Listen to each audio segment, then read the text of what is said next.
ضم Islamic studio کی پیارے ناظرین، السلام علیکم ورحمۃ اللہ وبرکاتہ۔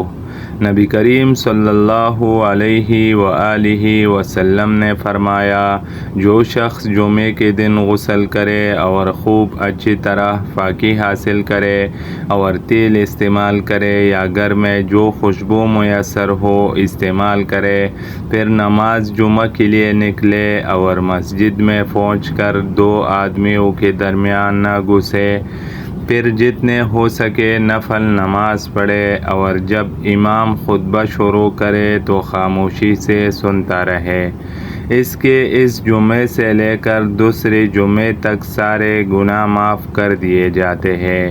صحیح بخاری حدیث نمبر 883۔ پیارے ناظرین، اس حدیث سے چھوٹے گناہ مراد ہے۔ جو گناہ صغیرہ ہوتے ہیں وہ معاف ہو جاتے ہیں، جو گناہ کبیرہ ہوتے ہیں وہ بغیر توبے کے معاف نہیں کیا جاتا۔ حدیث کو سننے اور پڑھنے کے بعد دوسروں تک پہنچانا صدقہ جاریہ ہے۔ پیارے ناظرین، جانے سے پہلے ہمارے چینل ضم اسلامک اسٹوڈیو کو سبسکرائب کرنا نہ بھولیے۔ والسلام۔